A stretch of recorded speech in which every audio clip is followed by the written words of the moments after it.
Salut à tous, c'est NT, on se retrouve aujourd'hui pour le 6e numéro du Yu-Gi Show. On est encore une fois en compagnie de Jacques-Yves. Comment ça va? Bah ça va toi Julien? Eh ben écoute, ça va bien, d'autant plus qu'on sera uniquement nous deux dans cet épisode, puisque tu seras également notre invité. On en apprendra un peu plus sur toi, je l'espère. Bon, on verra ça. Et puis, on aura bien entendu la présentation des cartes qui sont sorties récemment. On aura la crise maximale édition spéciale. Et on aura également les gardiens dimensionnels. Effectivement. On fera également un petit tour du côté des événements. Et puis on terminera bien entendu avec un tuto. Cette fois-ci, tu vas nous parler de quelque chose qui arrive et qui est les invocations liens et qui change pas mal de choses sur les tapis de jeu et sur la manière dont va fonctionner les invocations et les placements sur le terrain. Allez, c'est parti pour ce 6e Yu-Gi Show. On va maintenant passer à la présentation des cartes. Le mois dernier, tu nous as présenté la crise maximale. Ce mois-ci, ça revient en édition spéciale. Tu nous as fait, comme d'habitude, une sélection de cartes. Je te laisse nous les présenter. Vous avez sélectionné quelques cartes. Donc, tout d'abord, les cartes les plus importantes de cette édition spéciale, c'est-à-dire les cartes promo. Ok. Alors, on a le choix entre 4 cartes promo. On va retrouver d'abord 2 Xyz, le dragon Kashi Koshi, tout simplement. Un Xyz de niveau 4 qui nous permet de faire plusieurs attaques, éventuellement. Okay. Après, on va avoir une autre carte beaucoup plus intéressante pour les joueurs compétitifs, qui va être le numéro S0 Xexal Utopique. Ouais. Qui est une carte qui a été assez longtemps attendue de la part des joueurs, car elle permet de faire très rapidement des combos pour contrôler le terrain adverse et empêcher son adversaire tout simplement de jouer. Okay. On va retrouver aussi 2 cartes qui sont des cartes qu'on retrouvera dans l'extension d'août. Donc des previews en fait de la prochaine extension. C'est ça. On va avoir 2 cartes magie. D'abord le piège boogie, et après il me semble que tu as bien retenu le nom de cette carte. Le sauvetage adorable d'urgence urgent. Qui nous permettront de faire des choses intéressantes. L'une de récupérer un piège et de le reposer depuis notre cimetière, et l'autre d'aller chercher un monstre de type bête dans notre deck au choix de notre adversaire. Ok, super.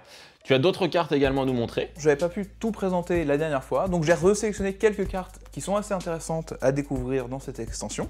On avait la famille des Lyrilusques. Donc c'est une nouvelle famille de monstres qui est basée essentiellement sur des niveaux 1 et des rangs 1. Ok. Donc on va découvrir des monstres du main deck, mais aussi des monstres qui viennent de l'extra deck. D'accord. Donc avec des monstres Xyz et des monstres de fusion. Okay. Qui seront basés sur, avec des effets en fonction du nombre de matériel utilisé ou en fonction voilà, des monstres utilisés pour faire cette fusion. Ok. J'ai choisi 2 cartes assez amusantes que nous n'avions pas chez nous, qui sont le Bœuf Fantôme et la Dinde Douce. Ouais. Voilà, qui sont deux cartes de fête en fait. Ouais. Voilà, c'est par rapport à des fêtes mondiales qu'on connaît, hein, voilà, comme le Thanksgiving, et voilà, ce genre de choses. Cool. Qui nous permet d'avoir des petites cartes un petit peu amusantes comme ça. On va continuer, vu qu'on est toujours dans l'ère Arc V, d'avoir les potes artistes. Ouais. Donc on a toujours des choses au niveau des monstres potes artistes. Ceux-là aussi sont mignons. Ils sont toujours assez mignons. Hein, et voilà. Colorés, tout ça, ouais. C'est toujours assez sympathique, hein, c'est les monstres du héros. On va découvrir aussi de nouveau des archétypes qu'on connaissait également, comme les chevaliers fantômes, qui reviennent avec ici la possibilité d'invoquer des Xyz de rang 2. Ok. On va retrouver aussi un archétype qui était assez apprécié par le passé, l'archétype des nécroses, avec Ariel, prêtresse des nécroses. On va retrouver aussi un autre archétype très apprécié des joueurs par le passé, qui sont les Budjin. Okay. Avec son monstre pendule. Également, une autre famille qu'on vous a présentée un peu plus tôt dans l'émission. Les Dédés. Les fameux Dédés, qui reviennent encore avec de nouvelles cartes pour compléter cette famille. Donc avec un nouvel Xyz, une nouvelle carte piège et un nouveau monstre, voilà. Je trouve qu'il y a pas mal de diversité dans cette extension, non? Oui, effectivement, on a pas mal de diversité, on a pas mal de choses qui reviennent, hein, plein d'archétypes. J'en ai sélectionné une partie, mais il y a d'autres archétypes qu'on retrouve avec une ou 2 cartes qui viennent booster un petit peu ce qu'on a connu par le passé. On passe maintenant à l'édition des gardiens dimensionnels qui est sortie fin mai. On va retrouver des réimpressions d'archétypes qui ont été appréciés et vus ces derniers mois. On va retrouver les Cyphers. Okay. Donc il y a un archétype qui est plutôt basé sur les invocations Xyz de très haut niveau. Après on va retrouver les monstres diapason qui vont nous faciliter l'invocation de monstres synchro au niveau ténèbres, comme les dragons tyrans. Après on va retrouver aussi les cyberanges, qui est plutôt un archétype basé sur les invocations rituelles qu'on a pu découvrir l'été dernier. Et après, on va redécouvrir quelques petites cartes très intéressantes. La Renaissance Fourreur, Ok. qui nous permettra de réinvoquer un monstre Fourreur depuis notre cimetière. On va retrouver dans cette famille aussi également un nouveau monstre de fusion, qui est le Casse-Cou Fourreur, qui nous permettra éventuellement d'infliger des dommages directs s'il est détruit en fonction du nombre de Fourreurs qu'on a dans notre cimetière. Donc quelque chose qui peut être très amusant. Et la dernière chose qui est très intéressante à mon goût, ça sera la Fusion Pendule, qui nous permettra de faire des invocations fusion avec des monstres pendules sur notre terrain. Soit on pourra utiliser aussi les monstres pendules qui sont restés en tant que magie pendule dans nos zones pendules. D'accord, dans les zones pendules. Donc une fois qu'on a fait notre invocation pendule, nos monstres qui sont restés en tant que magie pendule pourront être utilisés à ce moment-là en tant que matériel de fusion. Et ben en tout cas, merci pour ces explications et on se retrouve pour l'interview de notre invité, qui est en fait toi. Ah ouais. Donc du coup, c'est parti. A tout de suite. On se retrouve avec Jacques-Yves, Jacques-Yves que vous connaissez bien entendu puisqu'il anime les Yu-Gi Show avec moi depuis le début. Mais vous avez été beaucoup dans les commentaires à lui poser des questions et aujourd'hui, eh bien, c'est l'heure pour toi de t'asseoir sur ce fauteuil d'interview pour y répondre. Première question, classique, quel âge as-tu? Alors j'ai 26 ans. Tu joues à Yu-Gi-Oh depuis combien de temps? J'ai commencé vers la fin de primaire, début du collège. Tu as découvert Yu-Gi-Oh avec l'animé ou tu connaissais d'abord les cartes?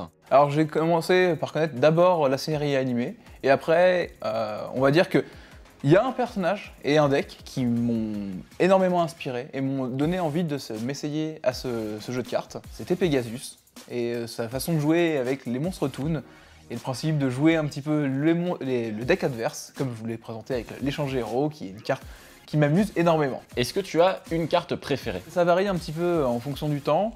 Il y a une carte actuellement que j'aime énormément jouer, ça va être un monstre de fusion qui s'appelle le Premier Dragon. C'est un monstre de fusion qui enquiquine énormément mes adversaires. Ils ont bien souvent pas de moyen de s'en débarrasser dans leur deck. Vous avez été beaucoup dans les commentaires à demander à Jacques-Yves quel était son deck préféré, avec quel deck tu jouais. J'ai pris avec moi deux decks, que le deck Toon de Pegasus, et un deuxième deck que j'ai emmené énormément en tournoi, c'est le deck Robo Bureau, qui est un petit deck qui paye pas de mine, et comme vous allez le voir, très intéressant. Et bah super, c'est parti. Celui qui m'a fait mettre à Yu-Gi-Oh dans un premier temps, le deck Toon. Ah là là là, moi j'ai adoré celui-là. M'a envoyé énormément de rêves quand j'étais enfant. C'était le deck de Pegasus dans Le deck de Pegasus, dans l'anime. effectivement. Donc on retrouve plein de cartes très intéressantes, avec le Royaume Toon qui est une carte beaucoup plus récente que le tout début du jeu. Et on a retrouvé aussi quelques cartes Toon ces derniers temps. Donc ça m'a fait beaucoup de plaisir de pouvoir compléter ce deck ces dernières années. Parce que c'est un deck qui me faisait chaud au cœur quand j'étais gamin. Bien sûr. Donc on a vraiment plein de belles choses au niveau des Toons. Donc je pense que beaucoup à la maison reconnaissent ces cartes. Ouais, Ils les ont vues soit dans le manga, soit dans l'animé. Le Dragon Toon, la Sirène Toon. On a eu le Royaume Toon qui est la version avec l'effet qui nous permet de protéger nos monstres Toon. D'accord, ok. Donc ça c'est le deck qui t'a fait te mettre vraiment au jeu Yu-Gi-Oh! C'est ça. Moi c'est quand je l'ai vu la première fois dans le dessin animé, je me suis dit j'adore le principe de ce deck, c'est très rigolo. Ouais, bien sûr. Et voilà, ça m'a envoyé beaucoup de rêves, et ça continue de m'envoyer du rêve dans le principe d'être aussi kawaii comme archétype. Et donc du coup, tu as un deuxième deck à nous présenter. Effectivement, j'ai un deuxième deck, alors lui qui m'a vraiment plus remis à Yu-Gi-Oh! Et m'a relancé un petit peu dans la scène compétitive, un deck que j'ai beaucoup joué ces dernières années et que je trouve très amusant. Ça va être les robots bureaux. Ok. Donc c'est un archétype de petits monstres machines qui sont tous des 500-500 et qui ont tous des effets d'invocation spéciale ou de boost d'attaque def et pour les grossir énormément. Tout à l'heure je te disais que j'ai réussi à monter jusqu'à 36 000 sur un seul monstre dans cet archétype grâce au combo qu'on peut réaliser qui est vraiment génialissime. Alors qu'à la base, ils ont rien. Ah oui, ils sont tous à 500-500. Ils ont tous la même base, c'est d'être des 500-500. Et il y en a 9 plus un synchro que j'ai pas appris aujourd'hui. Et voilà, ça nous permet de faire vraiment plein de combos dans tous les sens, de faire des invocations dans tous les sens. Comme tu le vois, il y a des monstres pendules. Il y a aussi des possibilités de réinvoquer depuis le cimetière ou la main. On a des possibilités d'invoquer depuis le deck. On a ici quelque chose qui va nous permettre de tutoriser les cartes de l'archétype. Et on a aussi beaucoup de magies qui vont supporter les monstres machines et faciliter les invocations multiples de ces monstres. J'aurais pas pensé que tes decks auraient été aussi colorés. Je pensais que tes monstres c'était plus des gros monstres badass, alors qu'en fait non, pas du tout, c'est des petits monstres tout mignons qui... J'aime énormément jouer avec des petits monstres tout mignons parce que cet archétype a pas payé de mine énormément vis-à-vis des joueurs méta, ils l'ont peu considéré, et pourtant moi je me suis amusé pendant plus d'1 an à jouer cet archétype, battre les joueurs méta qui jouaient des decks beaucoup plus élevés au niveau du prix, avec des petits monstres justement qui payent pas de mine, qui sont 500-500, qui sont super colorés, on fait pas attention, on se dit oh c'est une petite 500-500, je m'en fiche, j'ai pas peur de ces trucs. Et après on arrive à monter à 36 000 sur un seul monstre et passer même un dragon blanc aux yeux bleus et tuer notre adversaire là-dessus. Merci de nous avoir partagé quelques cartes de tes decks. Si tu avais un conseil à leur donner, s'ils veulent se lancer sur du compétitif, sur Yu-Gi-Oh! Moi je conseillerais la majorité du temps ne pas forcément se focaliser sur le deck que les gros joueurs compétitifs vont nous conseiller qui coûterait forcément très cher, parce qu'ils vont vous conseiller d'acheter le dernier deck et tout ça, mais plutôt d'aller chercher des decks un peu plus bas au niveau d'intérêt, des decks qui sont un peu moins des fois considérés par ces mêmes joueurs, et aller réfléchir, lire les cartes, et réfléchir vraiment au combo qu'on peut créer de ce deck-là, et créer énormément la surprise sur son adversaire. Et va perdre certains de ses moyens, parce qu'il ne sait plus réagir par rapport à ses habitudes. Eh bien écoute, en tout cas, merci à toi Jacques-Yves d'avoir bien voulu répondre à nos questions. Nous, on continue à te retrouver dans tous les Yu-Gi Show en tant que spécialiste. Et juste après, pour un tuto. Mais juste avant, on va passer à l'agenda des événements. On va maintenant passer à l'agenda des événements avec un événement en particulier, c'est le championnat d'Europe. Qu'est-ce que tu as à nous dire dessus? Le championnat d'Europe, c'est un événement qui rassemble des joueurs de partout en Europe, qui se rassembleront cette année à Utrecht, aux Pays-Bas, le 23, 24 et 25 juin. Ok, donc pendant 3 jours. Pendant 3 jours.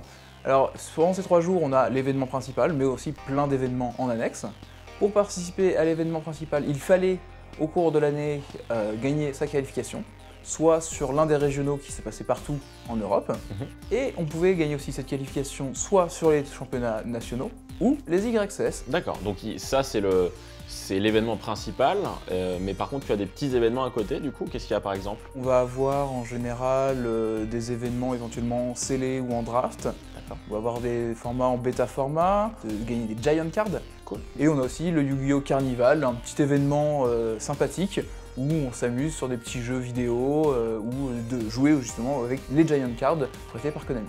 D'accord. Et si moi je ne peux pas aller du coup aux Pays-Bas, où est-ce que je peux suivre tout ça? On peut le suivre sur le site yugiocard.com avec le Twitch qui nous permettra de suivre en direct les feature matchs qui seront diffusés. On souhaite bonne chance à tout le monde et on va maintenant passer au tuto sur les monstres liens. Ce mois-ci, un tuto un petit peu spécial puisqu'on va parler d'une mécanique qui va arriver au mois de juillet, le mois prochain. C'est les monstres liens et donc les invocations liens qui vont changer pas mal de choses, notamment au niveau du tapis de jeu et des zones sur le tapis de jeu. Tu vas nous expliquer un peu en globalité qu'est-ce que ça apporte comme changement et puis on reviendra dans un prochain Yu-Gi Show plus en détail sur ces invocations de monstres liens. Je vais vous présenter un petit peu le principe de base de cette nouvelle mécanique qu'on découvrira plus tard. Donc ces nouveaux monstres sont des monstres d'extra deck. On va avoir 2 nouvelles zones qui se sont créées au-dessus de notre tapis, qui sont entre nos zones monstres classiques et celles de notre adversaire. Ces 2 zones sont partagées entre les 2 joueurs.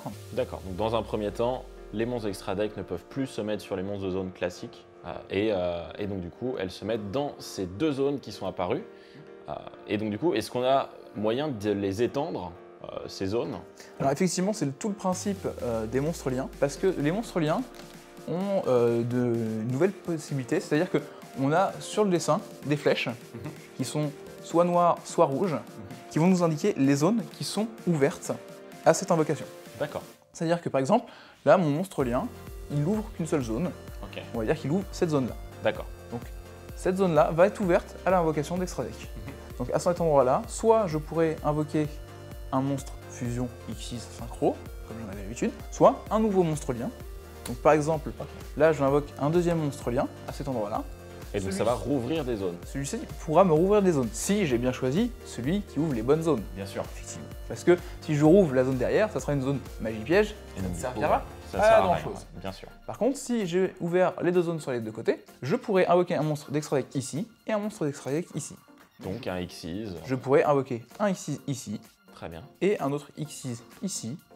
Effectivement, si j'ai les monstres à utiliser en tant que matériel, en plus. D'accord.